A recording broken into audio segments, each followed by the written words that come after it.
and welcome to this course on Google Charts. So this course is going to be about how do you embed different kind of charts, graphs on your web page, right? Now with the increasing use of data day by day, people want to see data on their website. People have a lot of data to show on their website, and they should always have some or the other kind of a better way to visualize the data, right? Now if you imagine a situation, if you just display the data in a tabular format, it will not make sense to the user.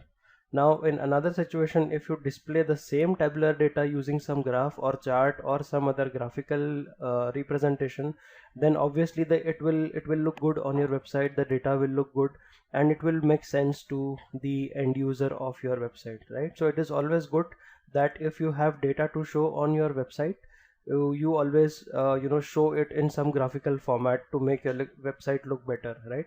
So this is where Google Chart comes into picture. It is the API that is provided by Google, which helps you to create very interesting, aesthetically pleasing looking charts using the data that you have on your website, right? So in this course we are going to take a look at the basics of Google Chart. What is a Google Chart API? How do you use the API to create different kinds of charts, right? And this session is going to be a practical based session where I will actually show you how to write code for creating different charts on the website, right? So this first session is going to be a theory session where I give you the idea about the basics of Google Chart.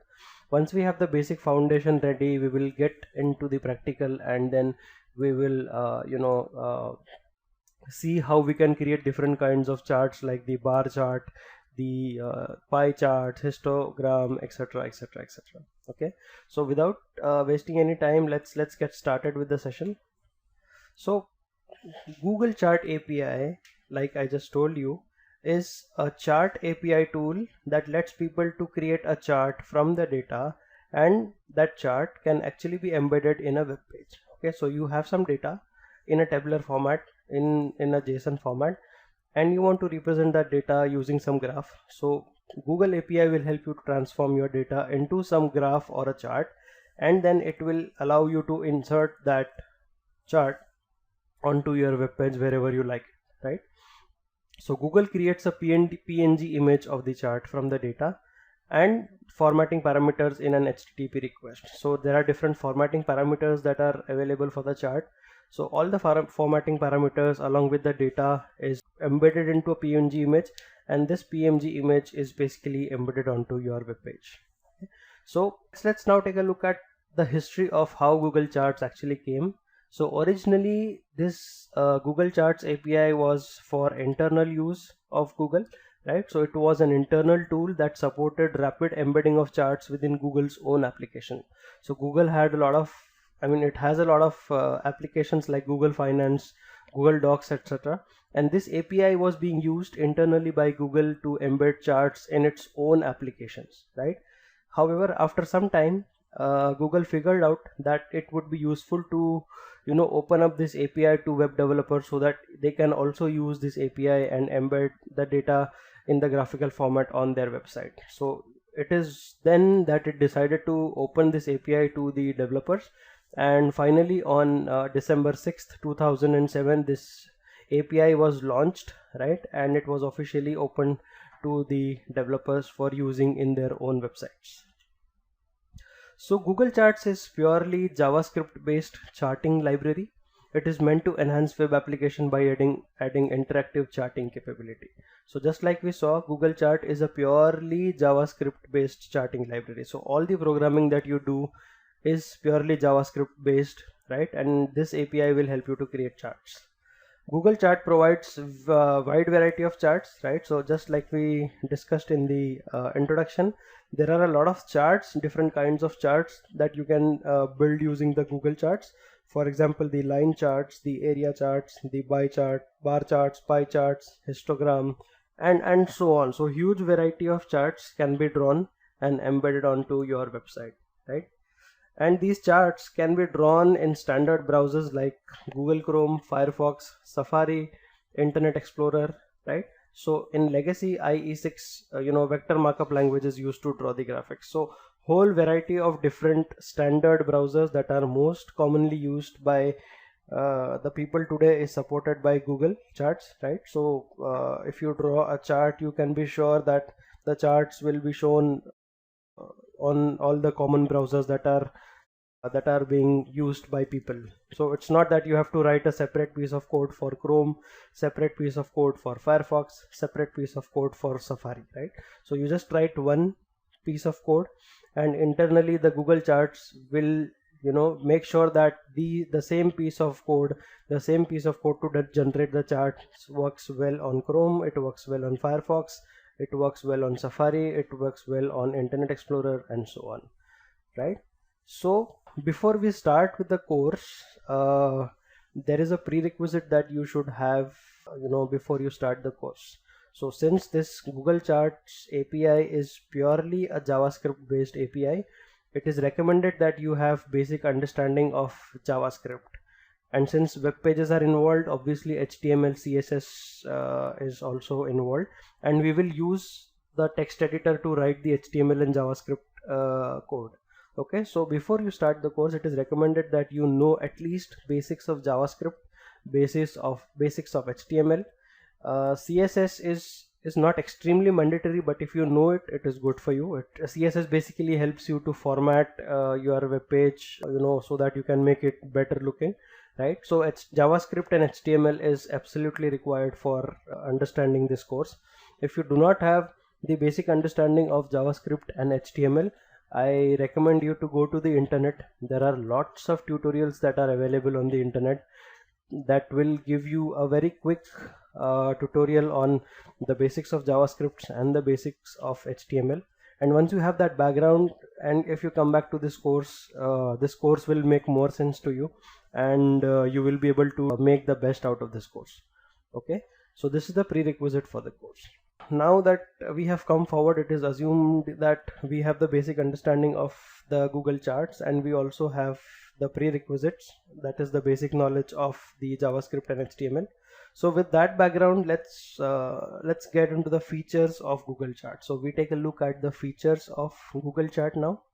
So the first important feature of the Google Chart is compatibility. Okay, so we saw that Google Chart works well on all the browsers like Safari, Chrome, Internet Explorer, right? So it is compatible across browsers.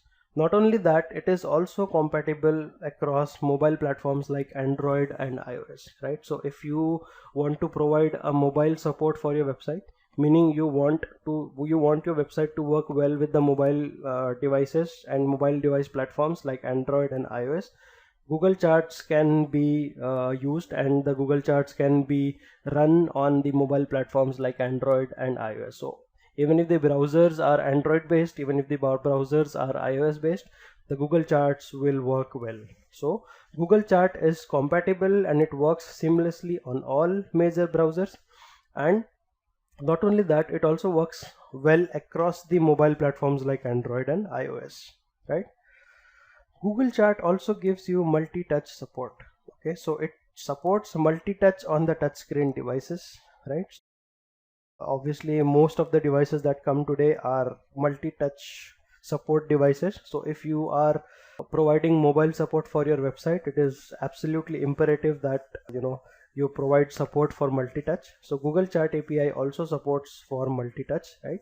And it is ideal for iPhone and iPad and Android based smartphones and tablets, right? So it supports multi-touch on the touchscreen based devices and platforms like Android and iOS, and it is ideal for iPhone, iPad and Android based smartphones and tablets.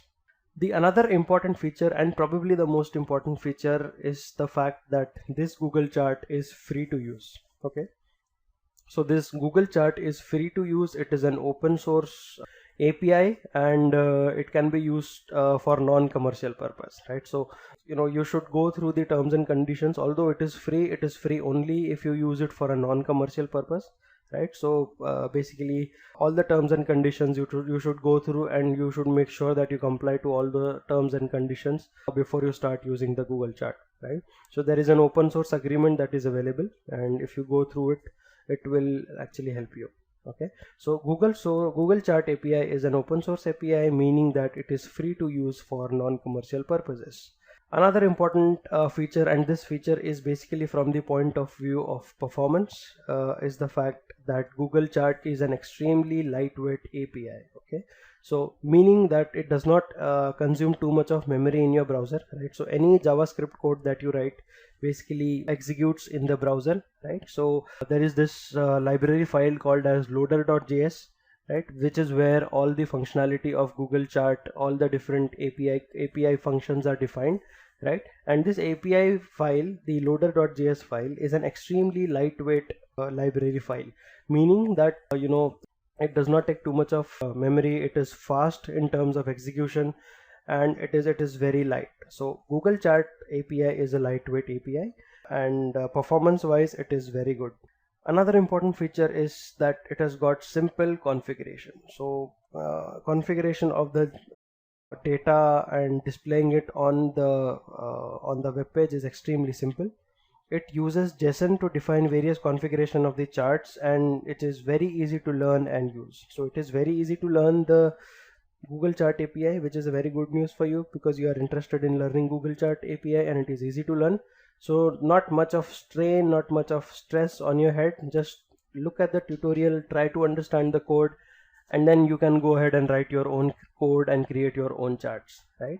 So basically Google Chart uses JavaScript object notation. So JSON is a format that is defined in which you define your data, right? So we will see the basics of JSON and how do you define the JSON data, right? So basically JSON is the format that you use to define the data, and the Google Chart API basically takes this JSON data as an input and creates a chart out of it.